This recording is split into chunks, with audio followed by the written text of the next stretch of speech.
I'm telling y'all right now, you don't need a high sensitivity. 3-3. I'll prove it to you guys right now. Settings. Look at that. 3-3. Proof right there. Case closed.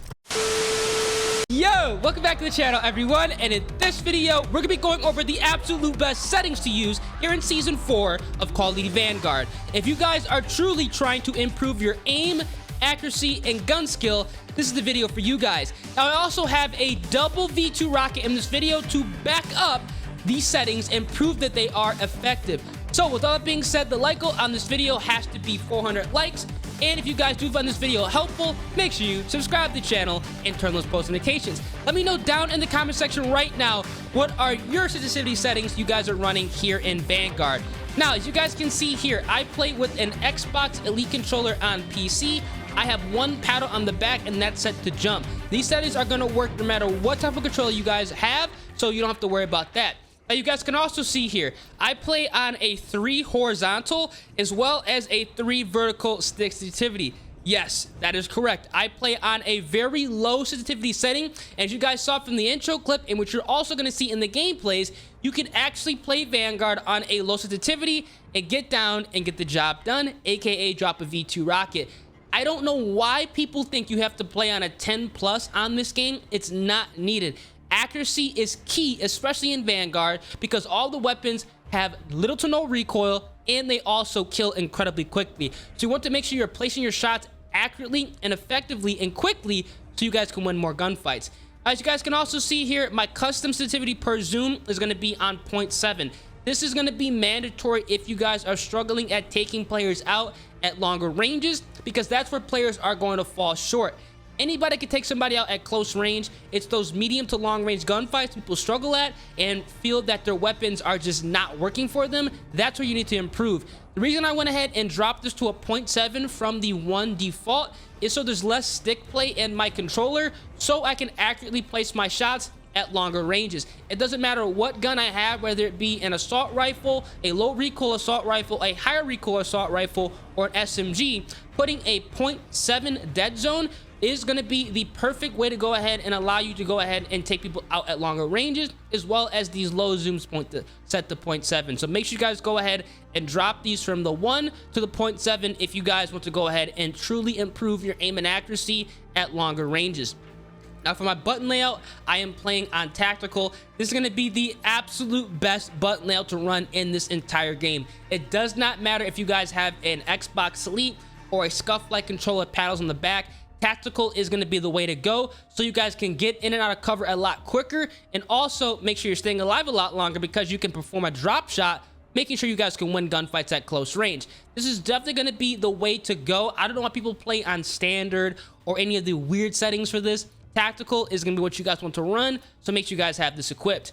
Now, again, everything else is going to be pretty much standard. I have not messed with any of these. My aim assist response curve type is going to be set to standard. You can play on linear dynamic, but for me personally, because every single time they release a new Call of Duty, there is that potential that they've gone ahead and reworked the aim assist.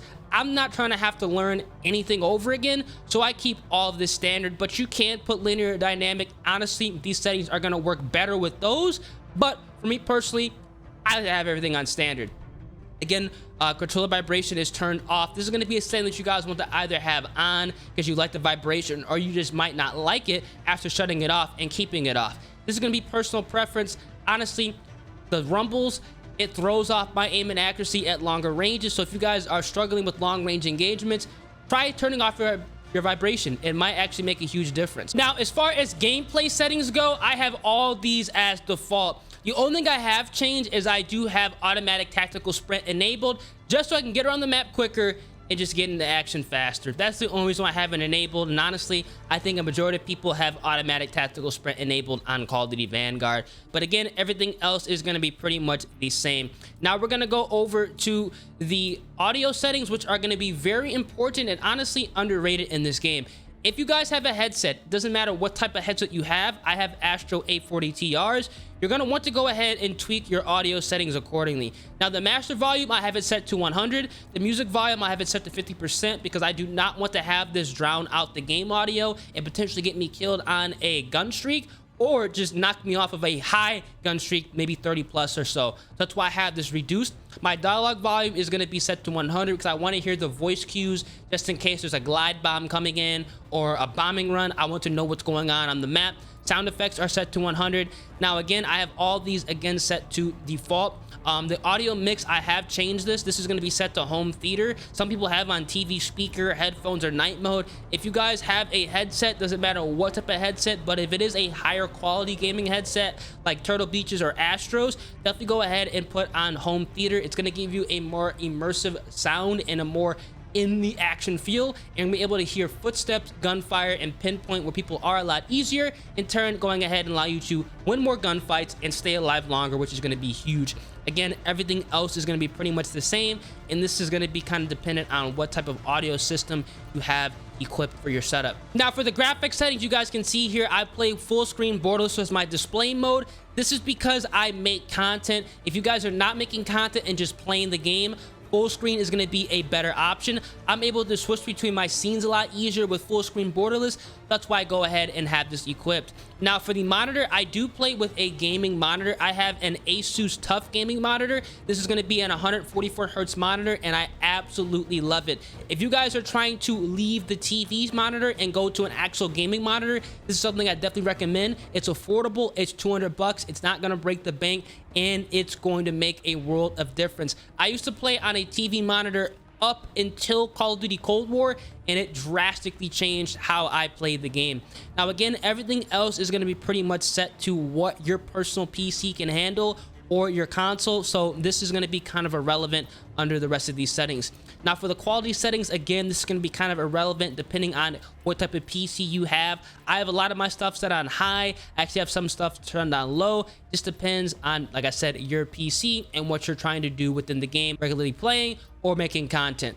Now for the gameplay settings, you guys can see here, I am running a 120 FOV with the affected ADS field of view. If you guys are seriously struggling with your aim and accuracy and wondering how a lot of YouTubers, streamers seem like they have no recoil, it's because they're running 120 FOV or a higher FOV, like 100 plus, with the affected ADS field of view. It's going to mirror the field of view whether you have 120. It's going to look like that with your iron sights, giving it a feel that your weapons have no recoil, but in all reality, it's less visual recoil. So make sure you guys go ahead and set up your ADS field of view as well as your field of view accordingly. It's going to make a huge difference in your gameplay.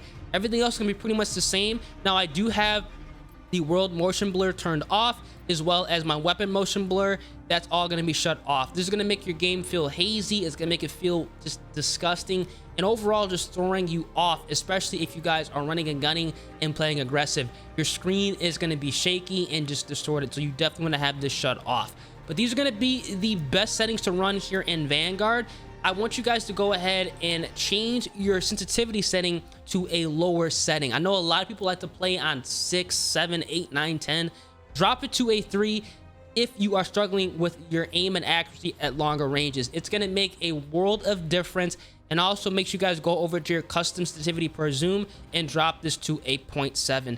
You're going to find yourself winning a lot more gunfights at longer ranges, and that's where things are going to count. And we're going to have a more fun experience playing Vanguard as well as future Call of Duties to come. With that being said, man, hope you guys enjoyed. Let's go ahead and get into a double V2 rocket gameplay.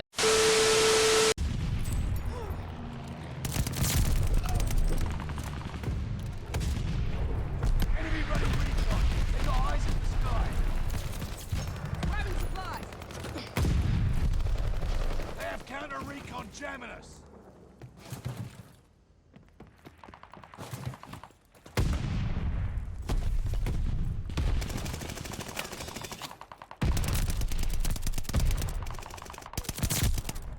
Always come back for more.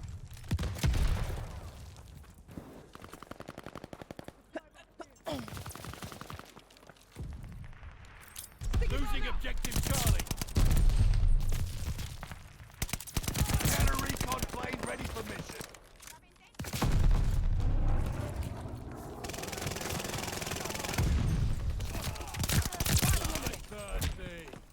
Recon plane coming.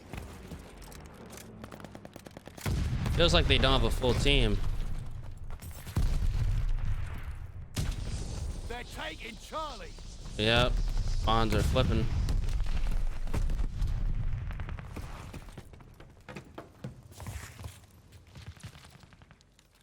Friendly bombing run on the way. Double kill.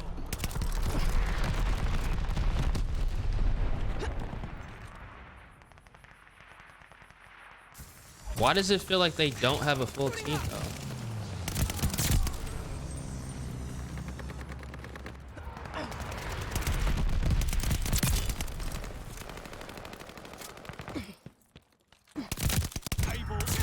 Attack dogs ready for action. Local informants have a report. Dogs. Got their position. Oh shit. Local informants are helping you out. Double kill. Oh. Fuck. Dogs on the hunt. Attack dogs called in on the way. Thanks for that. They got it.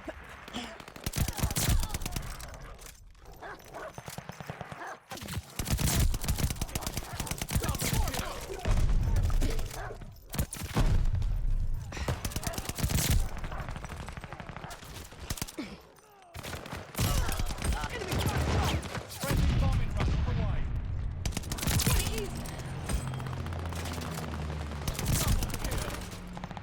Suiting up. You got recon alarm. Back together.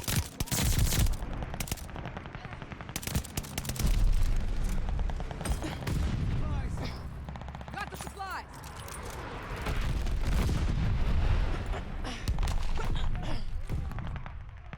Got 25. All right, we got it. Let's go, boys.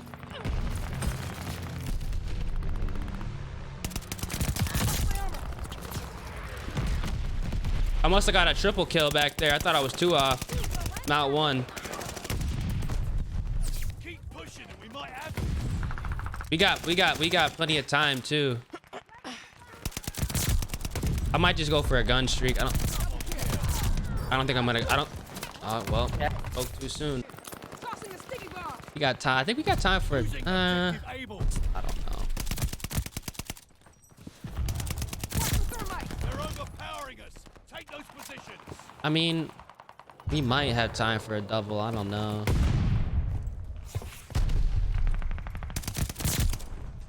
Counter recon plane prep for takeoff. Double kill. Holy shit! How many of them are camping up here?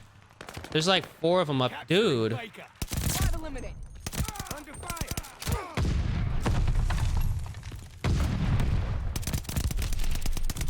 Baker locked down. Recon alarm.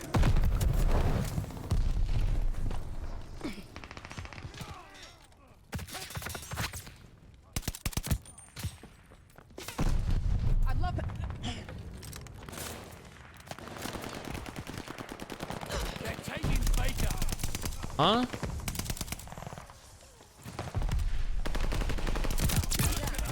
Attack dogs ready for action. Get him, girl. Suiting Attack up. dogs called in on the way. Dog, stop on. Lost the dog. 2 for 1. Oh shit. Hostile counter recon aloft. Quad kill. Wow, good dog. They got me. Local informants have a report.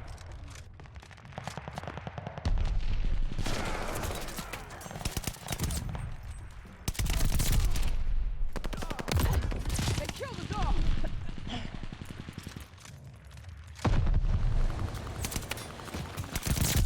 Good dog. Got him kill. Can this fucking counter go away?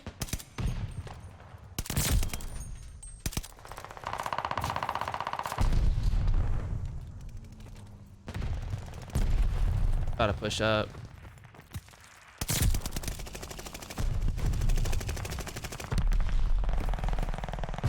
Friendly bombing run on the way. Dude, we've been countered for like 30 years. Informants active. Allies have contacted local. Recon plane scanning the area. Hostile recon mission aloft. Suiting up. On a 20. 21. I'm about to call the nuke in for more time.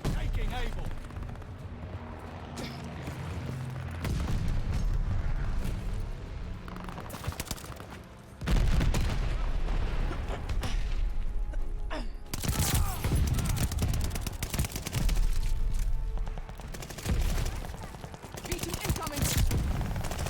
Appreciate the ammo. There we go. Got the double. Let's go, baby. We got it. Oh my God, we got it. Let's go. Let's go, baby. Got the double. That was clutch as fuck too. Let's go. That was so clutch. Let's get it.